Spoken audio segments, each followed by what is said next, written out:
Hey guys, I wanted to take a minute and talk about the sizes of atoms because it's so mind-boggling. So I can't even imagine it to this day. I can kind of imagine it, but atoms are so small and there's so many of them. They're moving so fast that I can't. I struggle with it still. But I have these cartoons in my head where I think about, say, a collection of hydrogen atoms. They're actually hydrogen molecules, like two hydrogens bonded together. Two hydrogen atoms make a hydrogen molecule, and they're moving in, say, a collection of hydrogen gas in a balloon, hundreds of miles an hour, thousands of miles an hour, actually. We'll do a calculation in a little bit. They're very, very small particles, but I imagine these two spheres stuck together by some kind of magical bonding or something. And there are billions of them. Same story for helium gas. But helium gas doesn't bond with this. The atoms don't bond together. There's like separate atoms. Helium's a little bit heavier than hydrogen, but still they're moving hundreds or thousands of miles an hour. And there are millions and billions and even uncountable numbers of helium atoms in a helium balloon. Similarly, in a mixture of gases, oxygen and hydrogen, the gases can be separate, they can be colliding with each other, and the walls of the container, they're still extremely small and move extremely fast.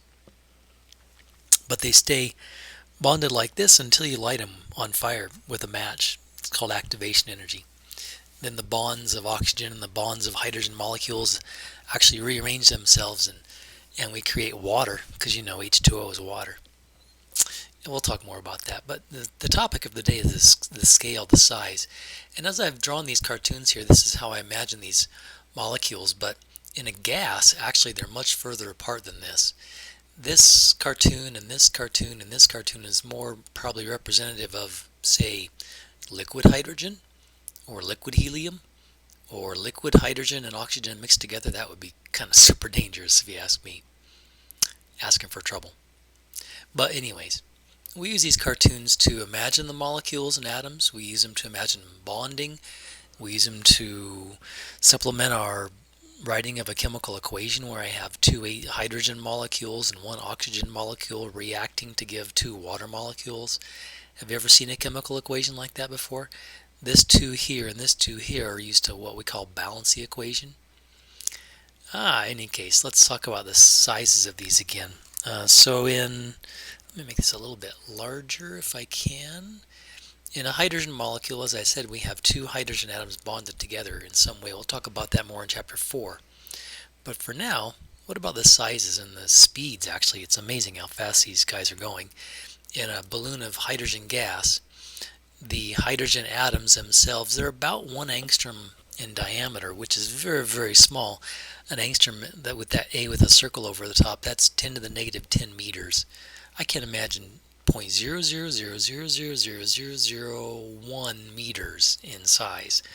I can't imagine it. That's what's so tricky about chemistry, is you have a hard time grasping something you've never seen and have a hard time imagining how small it is. It's also hard to imagine how fast they're moving. These hydrogen molecules are buzzing around in seemingly random directions and orientations at more than 4,000 miles per hour in just, say, a normal balloon of hydrogen gas. How far apart from each other are these hydrogen molecules? Like if this is one hydrogen molecule about 2 angstroms from here to here, how far away would the next closest hydrogen molecule be? The answer is very close to 30 angstroms. So let's see, here we are. As I was saying, if this is one hydrogen molecule, about 2 angstroms from one side to the other, about 30 angstroms away would be another hydrogen molecule. And these are buzzing around, and they're millions and billions, and they're moving 4,000 miles per hour. And it's all hard to imagine, isn't it? It's hard for me to imagine. How far do these things travel between collisions? They bounce into each other in the walls of the container. The answer is about 5 times this distance, about 150 angstroms apart. What's in between these two hydrogen molecules? Like, is there some air or some dust or something getting in the way? And the answer is nothing. It's like the void of outer space. And that also is hard to imagine. Like, what? You mean there's nothing in between these two particles? Yeah, it's like nothingness. Speaking of nothingness, in outer space, that's like the ultimate nothingness, almost the ultimate nothingness. Can you see here on the screen?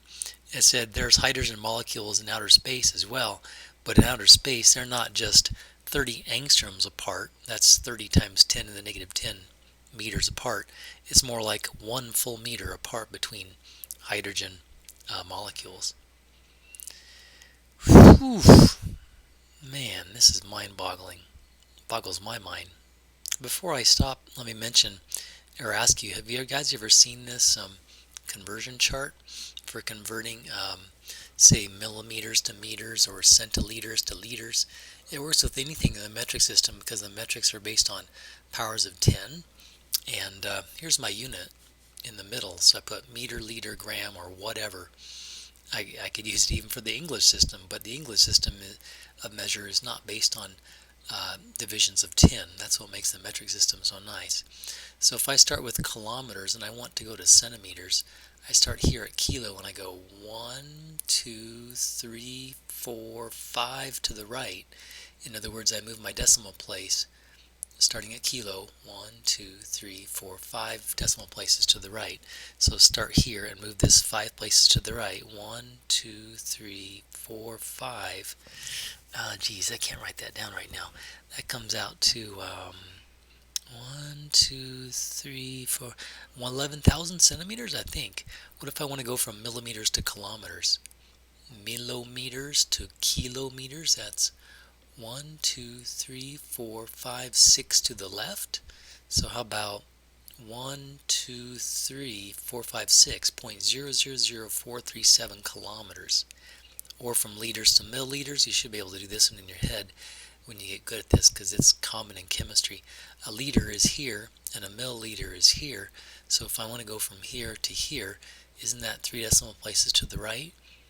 Yeah, so I'd move it 3 decimal places to the right. 1, 2, 3, 73 milliliters. Or micrograms to centigrams. Micros here, centis here. How about 1, 2, 3, 4 to the left? How about 1, 2, 3, 4.4271 centigrams? Interesting. I think I'll stop there. More later. Thanks for checking in, guys.